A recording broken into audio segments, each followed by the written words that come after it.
Yo, what's up guys? Nico here back with another video. This time is WR round 12, I think. Round 12 in COTA. So very difficult track, very good grid tonight as well, so it's gonna be very tough to get a good result. Not much practicing at all.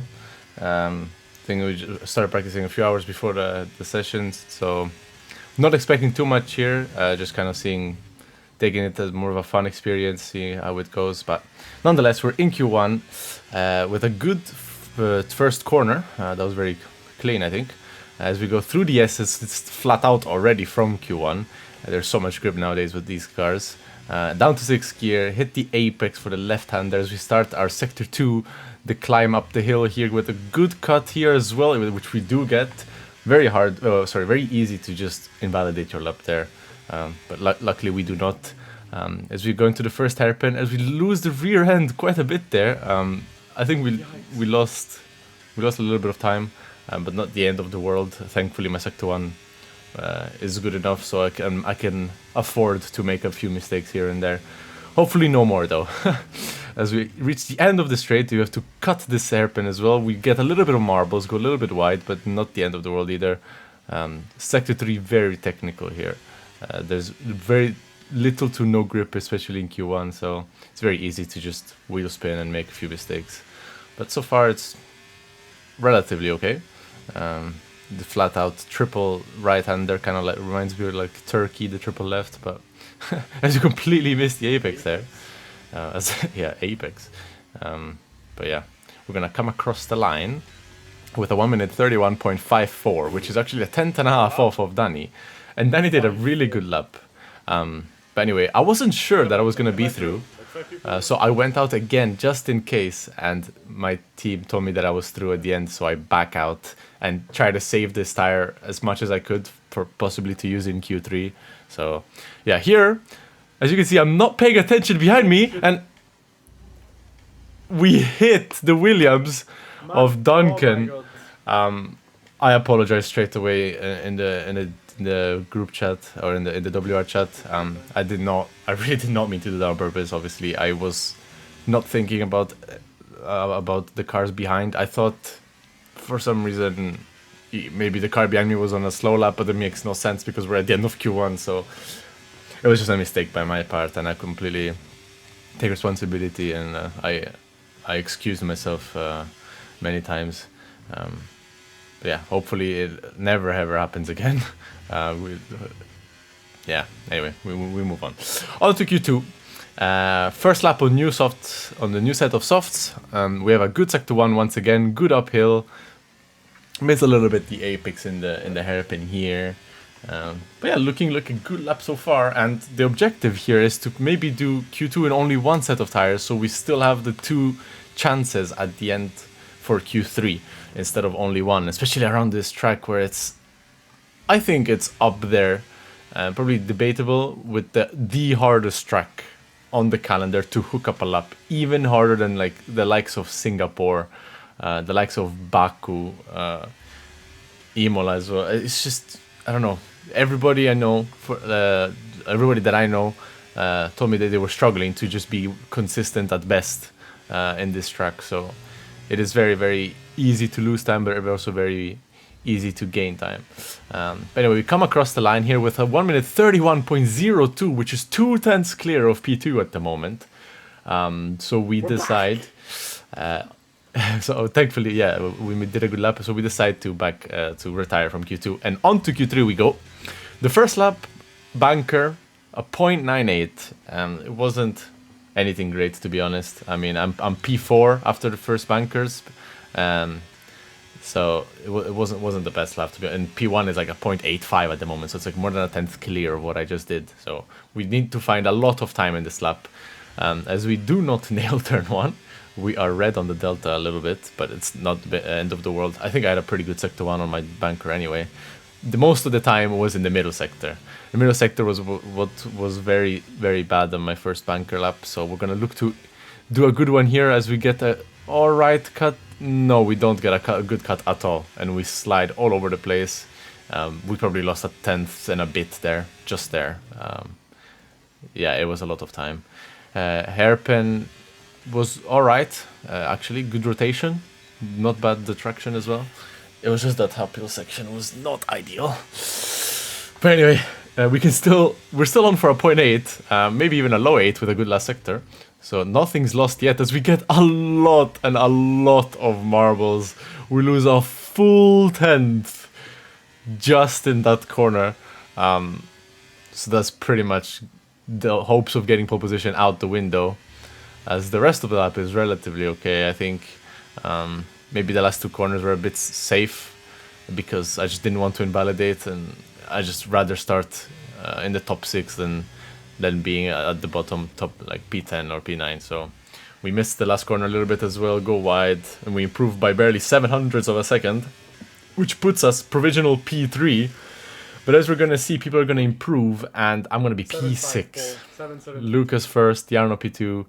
Not good for our championship. For our championship hopes. Jarno P2 means he has a much better chance of winning the race and taking points away from me. So yeah, we're gonna have to pull a miracle in the race. Good strategy, and we can definitely fight for the win anyway. Look at my middle. The racing in COTA should be interesting because it's very easy to follow, and the wings are very high, so we will see what happens in the train. I actually think I decided to go for a little bit of a slower setup in terms of pure race pace in the race, just to have a little bit of straight line speed, so that in the train I could potentially go try something and like try for a move. So anyway, we're gonna start on the hard tire. Behind us, Luke Smith on the mediums, ahead of us, Alvaro on the softs, as well as Ismail Fassi. So we're going to look to hold as much track position as possible with these hard tires. And here, I decided to go around the outside because I saw the inside was going to be a little bit packed. And we actually make up a position. I think it was on Tom Manley. No, Ismail. I think Ismail Fassi just got, got into an incident or something. So we gain a position there. And Jake ahead of us, with Jarno as well on the hards, so we're on the same exact strategy here, probably a hard medium, hard soft, depending when you want to pit. But yeah, we're in a good spot. I'm happy. The top two, I think, actually no, sorry, Ismail, no, oh my god, I can't speak. So Ismail is there. So Ismail on the softs is now P2 and he's looking to break away. Lucas in P1 is on the hards, so we are net P4 technically. In this strategy game, as Luke Smith now gets past us on the mediums. I think I'm not gonna fight it at all. He's gonna get past me at some point. And here I get a little bit scared of the Haas behind me of Istvan. He was coming in very, very quick. Thankfully we don't hit each other. And here I'm gonna let him past as my teammate is on the softs. Completely different strategy. He has to make up as many places as possible. Now we're gonna slot in behind P7. We lost one position, but actually we gained one on the strategy side. So it's a good start for us.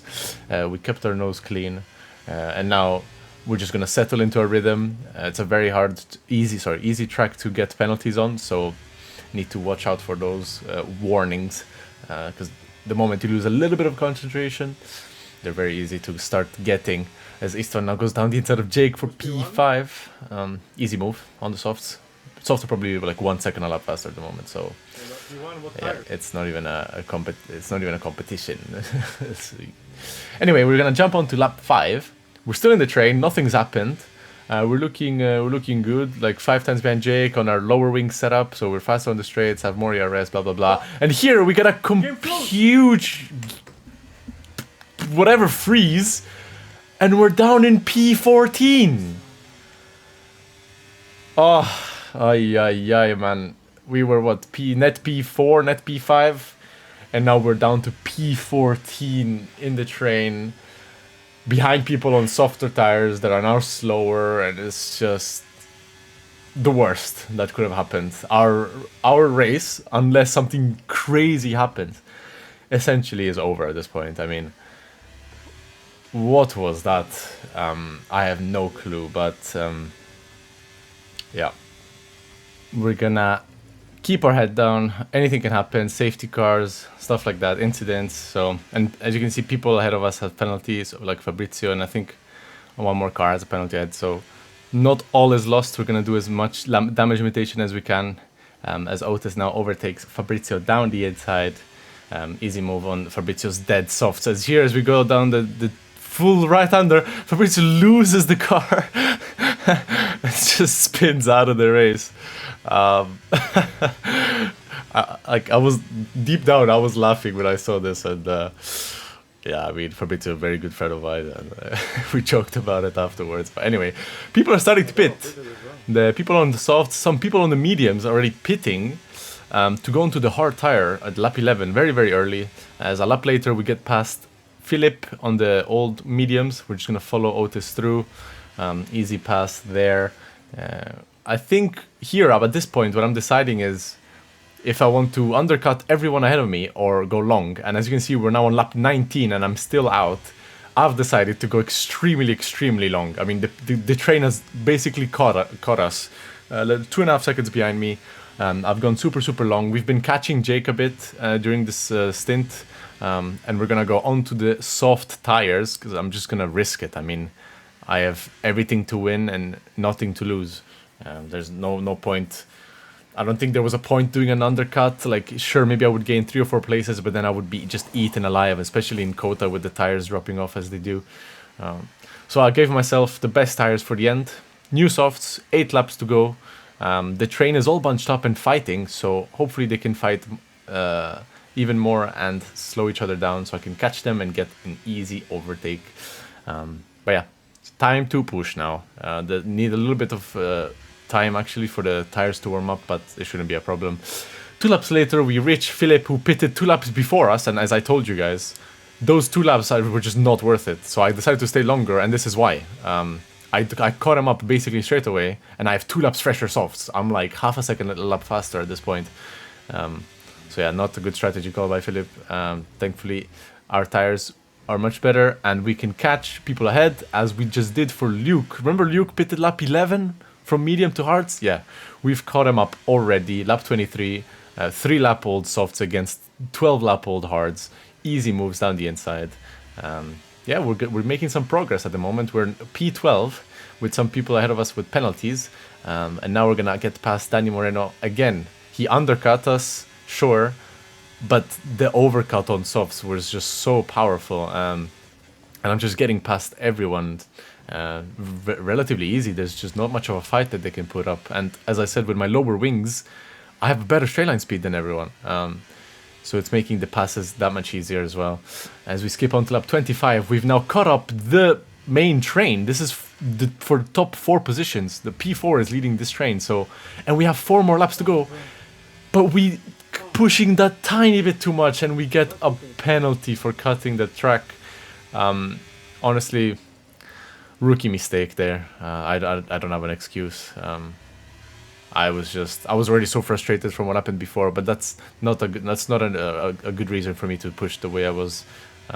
I should have kept my cool, maybe lost that half a tenth by not cutting it, because I was gonna catch anyway, and not risk the penalty. But I was just going full out, like push mode, trying to make up as much time as possible, and I was confident in my abilities to do that without getting a penalty, which I was not getting any warnings for quite a long time. So I completely forgotten I had 2 warnings, and I got a penalty. So anyway, we keep racing. You never know.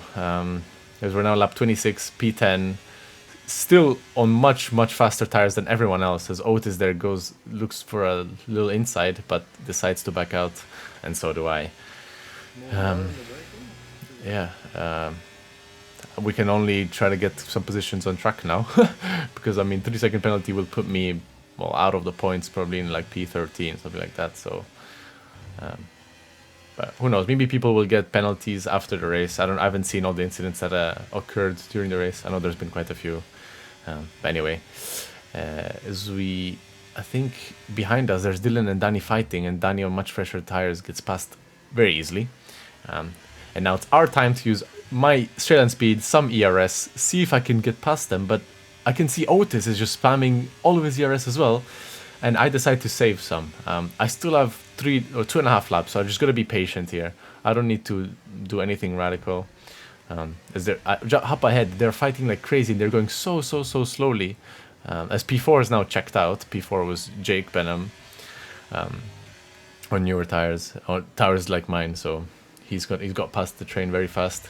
as we are now side by side with Otis and Tom and Navarro side by side there as well. Very hard to keep it side by side there on old tires as we lose the rear end a little bit. And we are so bunched up. I think we're going to go down for the inside of Otis here. We leave each other space. It's good racing. And now time to show my lower wing setup, which I do. Because look, even without the slipstream, I managed to not lose any time. And here we go a little bit deep, but we do not crash into anyone, luckily. And we keep the position. That was very close. I think I forgot to up the brake bias by 1 click due to my overspeed. So anyway, we settled down in P9 at the moment. Danny tries to go down the inside of this hairpin, but we're 3 wide and we're just collecting each other at this point. But yeah, we're going to use all the ERS remaining here.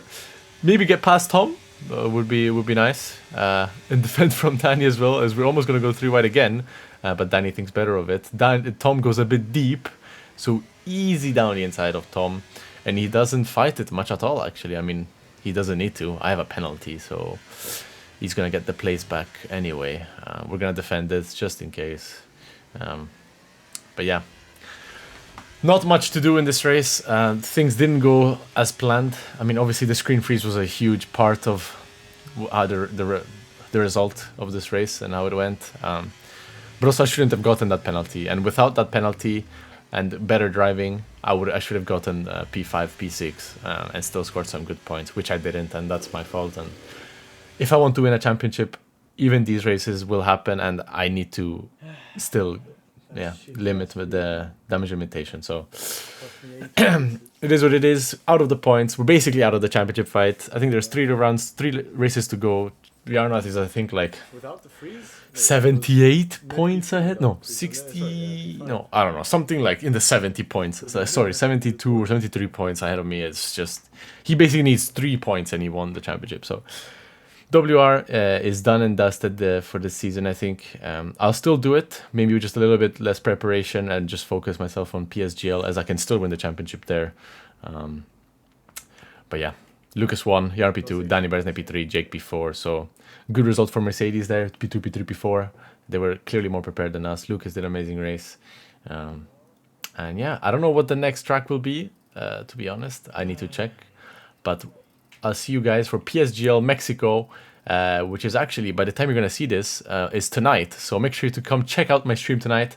I'll be streaming PSGL with Barry, and we're going to go for a good result. Hopefully we can get the championship lead again, or Barry can get the championship lead again, and I can close up the gap. So yeah, see you guys tonight, and goodbye. Ciao, ciao.